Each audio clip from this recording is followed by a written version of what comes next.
Hey guys, I wanted to give you an update on some of my fan restorations. This is an early 1920s Emerson 45641 AV Hotel Longnose. Why do I say hotel? Because this fan has a provision for a snap switch on top, which I retrofitted with a 3-position SPDT toggle because the snap switch is long gone. Tends to be the case. But this fan has a provision for a snap switch, but it has no provision whatsoever for a switch or a toggle or anything down below. So these were made for hotels where the hotel management maintenance staff can set all the fans to a certain speed or setting and not have to be concerned about guests fiddling with them. So this fan I'm restoring for my parents' master bedroom back in Texas, and it's going to pretty much stay on low speed all the time. I mean, high would just blow the covers off the bed on a fan like this. So I got this fan from David Hodson. Came in pretty interesting condition with about 4 or 5 coats of old paint on it. But it ran great, and it still does after the restoration. I stripped it all the way down to bare cast iron, cleaned it up really well, got the mechanics good, re-insulated the windings with Dolph EB41 insulating spray. Primed it, painted it, clear coated it. I used Krylon satin ivory paint and satin enamel clear coat over that. Yeah, interesting thing with the paint, I did the rotor black with the exception of the part of it where the blades mount. So I wanted to give a little bit of contrast that would really kind of highlight the vents. Because if you have a white rotor inside of a white fan, you kind of lose some of that contrast. I wanted to preserve that look. So this is a neat fan. This is the earliest Longnose I've seen that's made like this with a snap switch and nothing on the bottom. Because it has a snap switch, pretty cleverly it doesn't have a porcelain terminal block for the hot and neutral, or line and hot. And the reason for that's kind of obvious if you think about it. If somebody's reaching up here to get to the speed control, you don't want to accidentally touch some live wires and electrocute yourself. So the blades are their own challenge. I'll have to completely strip and refinish those. Started on the irons. This one right here is actually brazed, you can see. And once I saw that they got the pitch spot on at 14 like the others, 14 degrees, and I checked the weight with the kitchen scale, it's also spot on. Once I saw that, I wasn't too worried. Kind of adds character, right?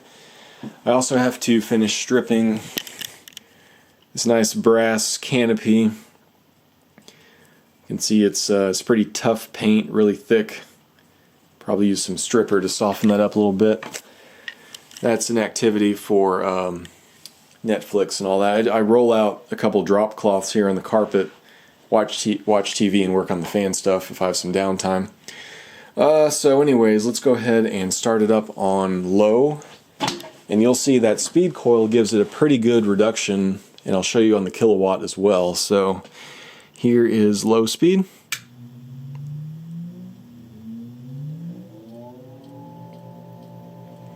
Okay, so that gives me 1.19 amps. Put it on high. Goes from 1.19 to 1.59. If we go to watts, high speed's giving me about 89.5 watts. Low speed drops that down to 56.2. So that's a pretty good drop, in my opinion. And like I said, this fan is going to pretty much live on low in the bedroom. It's going to be on a 9-foot ceiling over the foot of a bed. So with that short down rod, it should be alright. It's going to have that huge schoolhouse globe on it.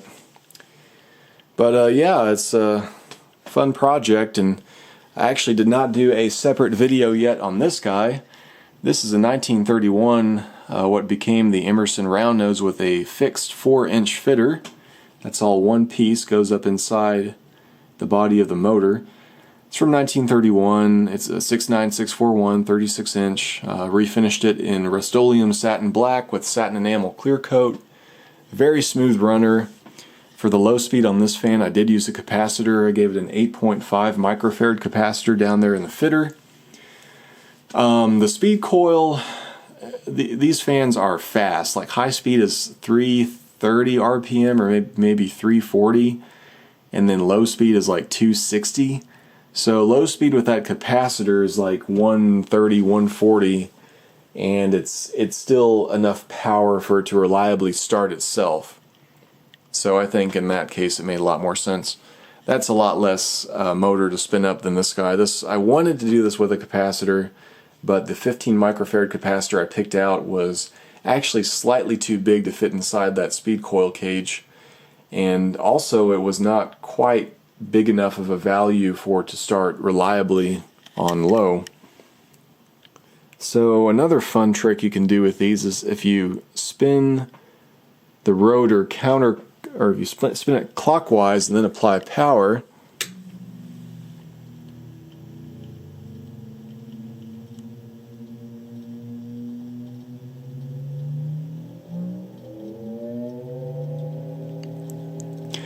you can actually trick this fan into running in reverse, because you can get it off, kind of off phase on the shading coils and trick it into running backwards.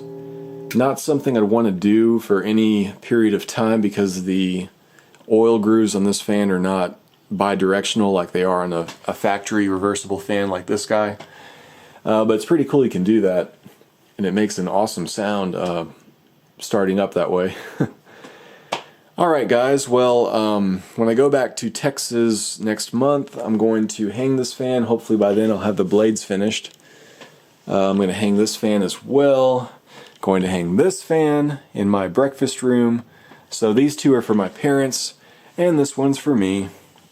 And this one's for me. This is a 1908 Emerson 2010. I did a quick video on that a while ago, but just a beautiful turn-of-the-century desk fan. Huge motor, very ornate. I figured it's time to get just a really nice desk fan. And since I'm all about Emerson with my restorations, I figured this one here would be quite fitting. Alright guys, thanks for watching. I'll see you next time.